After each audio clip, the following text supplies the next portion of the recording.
King of Rock, Darryl DMC McDaniels.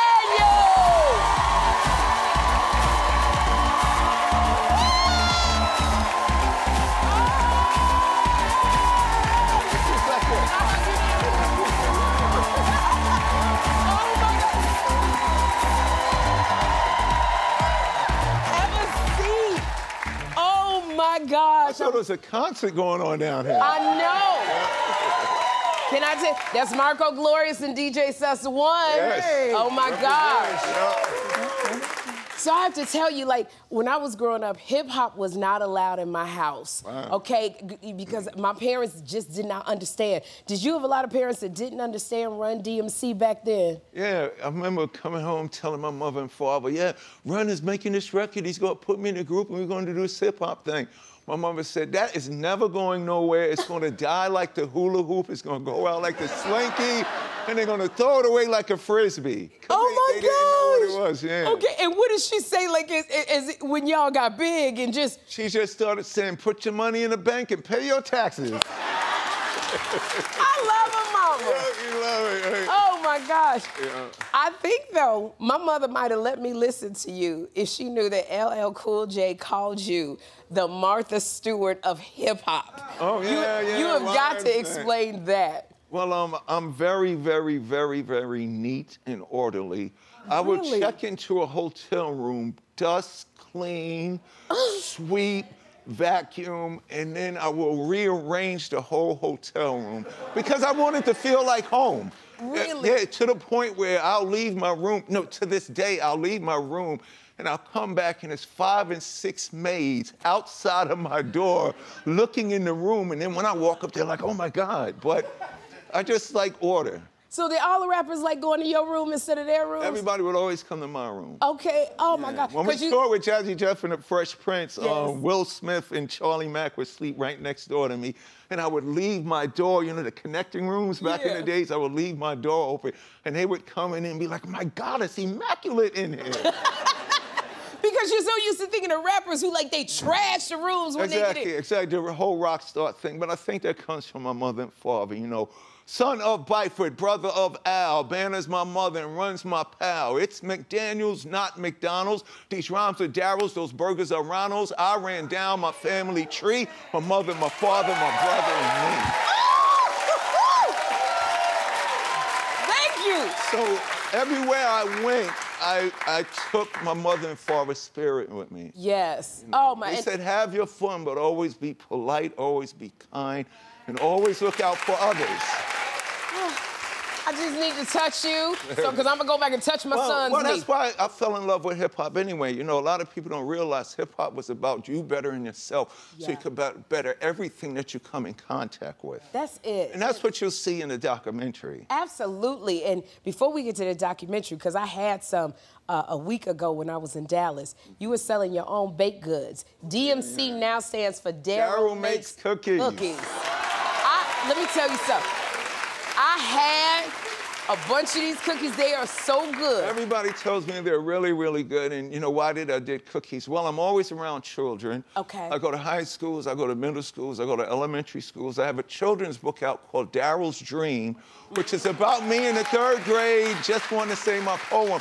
But I noticed that I'm always doing stuff around children and families. So I wanted to do something cool that does the same thing my music does. I wanted to make people smile. So I said, yo, DMC, not only does it stand for Devastating Mic Controller, it's going to stand for Darryl Makes Cookies. So much. And everybody loved the DMC play on words. When I got the bag, I was like, DMC, I loved it. Now, you reunited with Rev Run for hip-hop's 50th anniversary. Look at y'all. And you paid tribute to Jam Master Jay. Jam Master Jay. How did you feel being back on that stage? Well, people ask me about the performance part. It's like riding a bike. Okay. You never forget it. I mean, I felt the same way in Yankee Stadium in 2023. It was the same way I felt in 1983 when I first took the stage, not to do a catalog of records, to do my first singles. But when it comes to the Jam Master Jay thing, his spirit is with us every day. Let me show you something. You see this belt buckle? I wear it every day so that every time you see DMC, you know he's chilling with Jay. So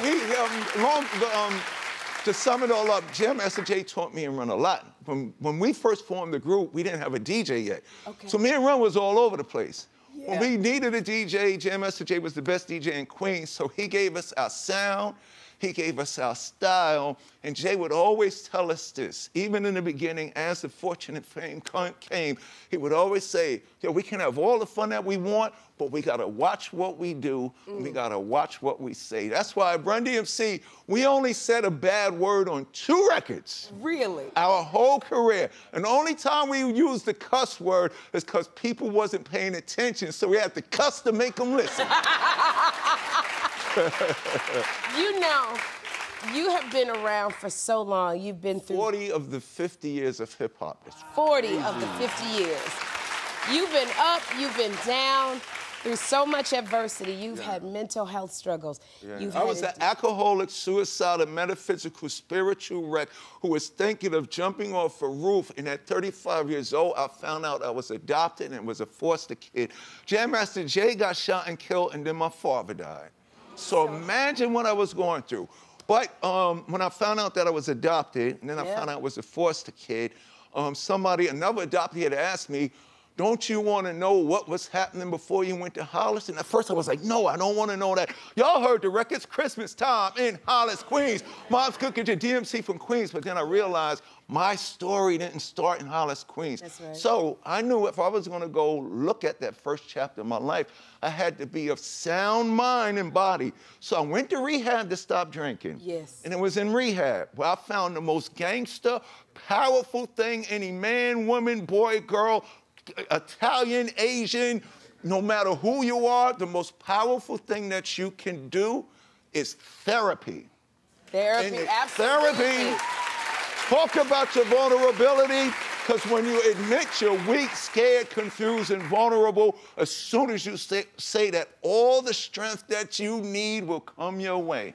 So I'm sitting here today able to look at all the things that we've done, Run DMC and Jam Master Jay, to inspire all those people like Ice Cube. But people ask me, D, what is your greatest achievement? You know, Rock and Roll Hall of Fame is cool, Grammys is cool and all of that. But my greatest achievement is sobriety, and I represent.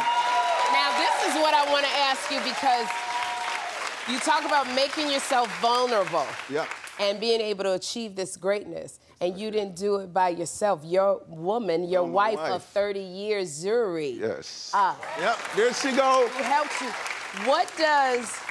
What does her love mean to you? Let me show you what love is. When I met my wife, I met her here on Broadway when we put the Down with the King album out in '93. All right. So what's in the documentary, she didn't like that. When I met my wife, she loved New Edition, and check this out, y'all. She thought Run DMC was a white rock band. But here's the beautiful thing about my wife. When I met her, she wasn't part of the rise of the building of the kingdom. Okay. When I met my wife after Down with the King, the kingdom was falling apart.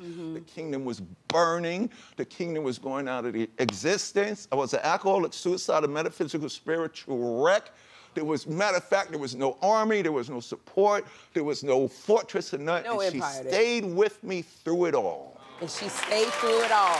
So I gotta rush out of here because today's her birthday, and she said I could only leave the house because I was coming here to see you. Oh! So happy birthday, honey! Thank you, Zuri. And I don't want to make you late for your birthday date because Zuri let you out to be here. Zuri, I love you and I thank you for that. We're gonna let you get Zuri to her birthday. Y'all, Kings from Queens, the Run DMC Story premieres on Peacock on February 1st. We're gonna have a good time.